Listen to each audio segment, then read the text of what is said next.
नमस्कार दोस्तों, आप सभी लोगों का हार्दिक स्वागत, अभिनंदन और आभार। आज जो हम बात करने जा रहे हैं वो चिंता पे बात करने जा रहे हैं, वो एंजाइटी पे बात करने जा रहे हैं। किस तरीके से मैं लाइफ में चिंताओं को इफेक्टिवली हैंडल करूं, मेरा अप्रोच किस तरीके से होना चाहिए, ये हम इस वीडियो में डिस्कस करने जा रहे हैं। Hi, my name is doctor Vinay Joshi. I work with corporate companies for 28 years। I am a counselling psychologist, astrologer and a doctorate in management. चिंता चिंता क्या है? सबसे पहले हम डिफाइन करते हैं चिंता। चिंता अगर सिंपल लैंग्वेज में डिफाइन की जाए तो किसी चीज के बारे में मैं सर्टेनिटी चाहता हूं कि ये चीज मेरे अकॉर्डिंगली हो, और अगर वो उस तरह के नहीं हुई, दिमाग में ख्याल आता है कि अगर ये उस हिसाब से नहीं हुई तो मैं क्या करूंगा, और उसी के कारण आप सतत सोच रहे हो, बार बार सोच रहे हो, और वो आपके चिंता का कारण बन रहा है। सो आप किसी चीज को लेकर सर्टेनिटी चाहते हो, स्टेबिलिटी चाहते हो, और दिमाग में ये आए कि अगर ये चीजें आपको पता नहीं है कि किस तरीके से शेप आउट होंगी, उसके कारण आपको बार बार वही थॉट आता है, अलग अलग थॉट्स दिमाग में आ रहे हैं, और वो चिंता का कारण बन रहे हैं, वो स्ट्रेस का कारण बन रहे हैं, वो वरी का कारण बन रहे हैं, और उसके कारण अगर ये ज्यादा बढ़ गया तो हो सकता है वो डिप्रेशन के लेवल पे चीजें पहुंच जाती है। किस तरीके से हैंडल करें? बहुत सी चीजें साथ एक साथ करने का है, स्टार्ट कहां से करें ये समझ में नहीं आ रहा, वो भी एक स्ट्रेस का बहुत बड़ा कारण रहता है। How to handle it? See, I give you 3 points to handle it. First point is, आप आज पे फोकस करिए, कल की चिंता छोड़ दीजिए। कल की चिंता छोड़, आप, मैं ये नहीं कह रहा हूं कि कल की प्लानिंग मत करिए, कल की प्लानिंग जरूर करिए, आगे की प्लानिंग जरूर करिए। किस तरीके से आपको लाइफ को आगे लेके जाना है, आपकी स्ट्रैटेजी क्या होनी चाहिए, आपके रिसोर्सेज क्या होना चाहिए, उसकी आप एक प्लान जरूर करिए आगे का, फ्यूचर का। आई एम नॉट सेइंग कि, बट आज फोकस सिर्फ आज के प्रॉब्लम पे करिए कि इमीडिएटली आप क्या कर सकते हो। क्योंकि 6 महीने बाद सिचुएशन क्या होगी, 1 साल बाद सिचुएशन क्या होगी, 5 साल बाद सिचुएशन क्या होगी, ये बड़ा एक, आज हम इसको आज हम इसको फिगर आउट नहीं कर सकते कि उस टाइम की सिचुएशन क्या होगी, उस टाइम की मार्केट डायनामिक्स क्या होगी। 2018 या 2019 में किसी ने नहीं सोचा था कि कोविड जैसी कोई चीज आने वाली है। ये जनवरी तक किसी ने नहीं सोचा था कि कोविड जैसी चीज आने वाली है, बट डायनामिक्स कुछ चेंज हो गए, मार्केट कंडीशंस चेंज हो गई, एनवायरमेंटल कंडीशंस चेंज हो गई, पूरी चीजें चेंज हो गई। So that is why very important कि आप आगे की प्लानिंग जरूर करिए, बट फोकस आज पे करिए। आज पे फोकस करने का मतलब है, पॉइंट नंबर 1 जो मैं आपको बार बार रिटेट कर रहा हूं और समझाने की कोशिश कर रहा हूं, आज पे फोकस करने का मतलब है कि आपकी जो बुद्धि उस समय काम कर रही है, आपका जो इंटेलिजेंस उस समय काम कर रहा है, आपके पास जो रिसोर्सेज उस समय अवेलेबल है, फिजिकल स्ट्रेंथ या फाइनेंशियल रिसोर्सेज या resources in terms of networking, जो भी है, उसको बेस्ट यूटिलाइज करके आप क्या कर सकते हो उस दिन के लिए वो करिए। आप ज्यादा आगे का मत सोचिए कि मैं आगे क्या करूंगा, जो कि चिंता का कारण है कि इसके बाद क्या होगा, उसके बाद क्या होगा, उसके बाद क्या होगा। No, you have to focus on that particular day. That is very important. With whatever resources you have, you focus on that particular day. ज्यादा आगे का मत सोचिए। Secondly, second important point is, आपको रोज जब आप डे कंप्लीट करोगे तो आपको ये सोच, मन पे एक सवाल अपने आप से पूछना है कि am I given my 100%? जो मेरा प्रॉब्लम था, जिस तरीके से मैं उसको हैंडल करने की कोशिश कर रहा था, क्या मैंने उसको 100% दिया है? अगर फॉर एग्जाम्पल अगर आप स्टूडेंट हो and you want to qualify IAS exam और IIT exam, and if it requires you to work hard for 15 hours, 14 hours और 16 आवर्स, तो यू हैव टू आस्क कि क्या मैं इतने घंटे दे रहा हूं? मेरे को चिंता है कि मैं वो एग्जाम पास करूंगा या नहीं करूंगा, but at the same time उसकी जो डिमांड है, उसकी जो डिमांड है उस एग्जाम की या कोर्स की, इतने घंटे पढ़ना पड़ेगा या इस तरीके से पढ़ना पड़ेगा, am I fulfilling that? So that is point number 2। You have to think for today, you have to work for today. आगे का बहुत ज्यादा आगे का नहीं सोचोगे। और सेकेंड थिंग इज, आप अपने आप से पूछोगे कि एम आई गिविंग माई 100%? अगर आप 100% नहीं दे रहे हो तो देन मैं प्रॉब्लम को ठीक से हैंडल नहीं कर रहा हूं। Fault is with me, fault is with me, क्योंकि मैं हैंडल नहीं कर रहा हूं उस चीज को। मेरे को 16 घंटे पढ़ना पड़ेगा। That is point number 2। Third important thing जो चिंता और एंजाइटी का कारण बनता है कि हम बहुत सी चीजें एक साथ करना चाहते हैं। ये भी करना, वो भी करना है, पर्सनल लाइफ में भी करना है, प्रोफेशनल लाइफ में भी करना है, एजुकेशन भी करना है।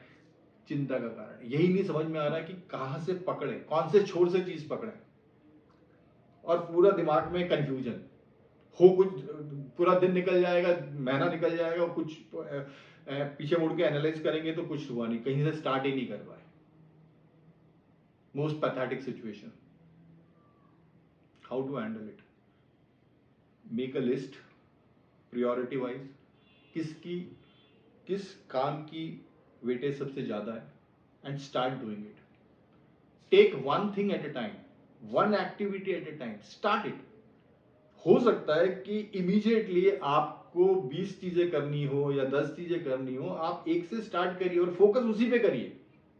Take one thing at a time, उसको कंप्लीट करिए, दूसरे पे जाइए, दूसरे को कंप्लीट करिए, तीसरे पे जाइए. हो सकता है कि आपने उस दिन के लिए 10 चीजें प्लान की हो और हो सकता है कि आप 6 चीजें कंप्लीट कर पाए, नॉट एन इशू. 4 चीजें हम नेक्स्ट दिन करेंगे, बट आज 6 चीजें कंप्लीट हो गई, उसको हमने अलग कर दिया है. किसी चीज को हमने अधूरा नहीं छोड़ा है, 6 चीज कंप्लीट हो गई. जैसे जैसे चीजें कंप्लीट हो जाएगी आपको कॉन्फिडेंस आता जाएगा और आप एक एक चीज को हैंडल करते जाओगे. So take a one thing at a time. So ये 3 इंपॉर्टेंट पॉइंट है. पॉइंट नंबर 1, आगे मेरे हाथ में जो चीज है वो करूंगा, बहुत ज्यादा आगे का नहीं सोचूंगा. सेकेंड चीज is I will ask myself am I giving my 100%. Third thing is I will take one thing at a time.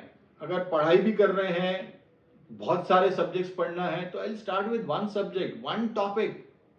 उस समय मैं ये नहीं लाऊंगा कि फिजिक्स भी करना है, केमिस्ट्री भी करना है, मैथ्स भी करना है, ये भी करना है, all that. I will start with one day at a time. बहुत सारी चीज मैंने सी, I am a single human being, I can not be omnipresent. मेरे को भगवान ने एक ही दिमाग दिया है, 2 ही हाथ दिए हैं, उसी से मैं काम कर सकता हूं और सभी के लिए ये एप्लीकेबल है. तो मेरे को एक ही चीज पे फोकस कर सकता हूं मैं ठीक से, अगर अच्छे से करना है वो चीज. तो आई कैन नॉट कंटिन्यूसली सोच कि ये भी कर लूं, वो से you will land up doing nothing. That is what precisely happening with everybody. And उसी के कारण चिंता, उसी के कारण टेंशन, हो कुछ भी नहीं रहा है लाइफ में, आगे ही नहीं बढ़ रही लाइफ की गाड़ी और दिन निकलते जा रहे हैं, कैसे होगा, क्या होगा. So you have to analyse the problem and start approaching it in a constructive way, in a simple way. Life भागी नहीं जा रही है कहीं, sky is not going to fall on you, कोई फांसी नहीं लगा रहा है. शांति से लिस्ट बना लो कि कौन कौन सी चीजों के बारे में मैं कंसर्न हूं या कौन कौन सी चीजें मेरी लाइफ में प्रॉब्लमेटिक चल रही है. फिर आप ये सोच लो कि इसके लिए मैं बेस्ट क्या कर सकता हूं. क्योंकि हर इंसान की लिमिटेशन है, हर इंसान की एक बुद्धि है, इंटेलिजेंस लेवल है, हर इंसान का रिसोर्सेज है. भगवान ने हम सबको एक अलग अलग चीजें देके पैदा किया हुआ है, अलग अलग स्ट्रेंथ और वीकनेसेस देके पैदा किया हुआ है. तो उस हिसाब से मैं बेस्ट क्या कर सकता हूं, आप उतना करिए. आप ज्यादा आगे का मत सोचिए. और जो चीज नहीं कर सकते नहीं कर सकते, जो चीज हो सकती है हो सकती है, because you have been made by God by like that. So उसमें आपको गिल्ट आने की जरूरत नहीं है. So that is how you have to analyse the problem. जो आज का focus on today, focus on today. एक चीज, इसका मतलब मैं ये नहीं कह रहा हूं कि आगे की प्लानिंग ही ना करें. आप मेरे से पूछोगे कि आगे की प्लानिंग ही नहीं करें क्या, नहीं, मैं ये नहीं कह रहा हूं कि आगे की प्लानिंग मत करो. एक प्लानिंग करो, बट कंस्ट्रक्टिव प्लानिंग करो कि इसके बाद मैं ये करूंगा, इसके बाद मैं ये करूंगा. हाँ, बट एक चीज का और ध्यान रखिए कि आपको प्लानिंग करते समय आगे की कंटिजेंसी प्लान भी बहुत जरूरी है कि अगर ये नहीं हुआ तो मैं क्या करूंगा.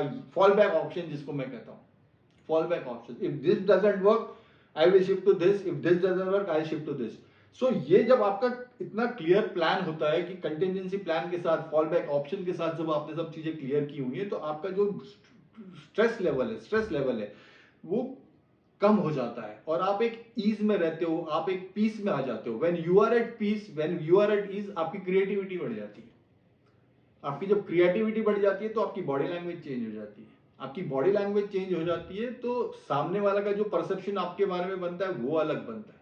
तो अभी जो सिचुएशन हो रही है, बॉडी लैंग्वेज ठीक नहीं है, दिमाग में कुछ चल रहा है, चिड़चिड़ापन चल रहा है, बॉडी की आपकी वाइब्स वैसे जा रही है, सामने वाले पे आप चिड़चिड़ापन कर रहे हो, तो पूरी चीजें, रिलेशंस बिखर रहे हैं, सामने वाले से ऑफिस में रिलेशंस बिखर रहे हैं, घर में और रिलेशंस बिखर रहे हैं. सो उसके मल्टीपल इफेक्ट्स हैं, मल्टीपल इफेक्ट्स हैं. So this is how you have to handle. आज के पे फोकस करिए, अपने आप से पूछिए एम आई गिविंग माई 100%. और कोई भी जगह बहुत सारी एक्टिविटीज को एक साथ फोकस मत करिए. Take one thing at a time. That these are the 3 important steps that you have to follow. आगे की प्लानिंग जरूर कीजिए, बट चिंता ना करिए, एंग्जाइटी मत करिए, बिकॉज जो आगे के इवेंट्स होने वाले हैं वो किसी के कंट्रोल में नहीं है. Only thing in our control is we can give 100% and we can do our best. That is what जो हम कर सकते हैं as a human being, as a human being. और उतनी ही ईश्वर ने हमको बुद्धि दी है, उतनी ही शक्ति दी है. बट हाँ, अगर हम 100% नहीं दे रहे हैं तो गलती हमारी रहेगी. So this is how you have to handle anxiety, you have to handle चिंता, जिस चीज को भी लेके आपको है, आप उसको फिगर आउट करिए कि किस चीज के बारे में मैं चिंता कर रहा हूँ, किस चीज के बारे में चिंता कर रहा हूँ। हो सकता है कि जिस चीज के बारे में आप चिंता कर रहे हो वो चीज हो ही ना। 99.9% बहुत मोस्टली चीजें लाइफ की होती है कि जिसके बारे में अपन ने चिंता की है वो भी होती ही नहीं है। So that is also a possibility. So why worry? Why worry? But as a human being, चिंता हर किसी को रहती है, किसी को कम रहती है, किसी को ज्यादा रहती है, बट दिस इज हाउ, ये आपका अप्रोच होना चाहिए उन चीजों को हैंडल करने का, step by step, without getting confused. So इस तरीके से आप ट्राई करके देखिए और मेरे को कमेंट करिए कि इसको अप्लाई करने के बाद आपको कुछ चेंजेस फील हुए या नहीं हुए। सो कमेंट सेक्शन में ज़रूर कमेंट करिए कि आपको एप्लीकेशन आपने अप्लाई किया और आपको कुछ चेंज लग रहा है क्या आपके अप्रोच में। So this is all about how to handle anxiety और हाउ टू हैंडल चिंता। So wish you all the best, take care, bye bye.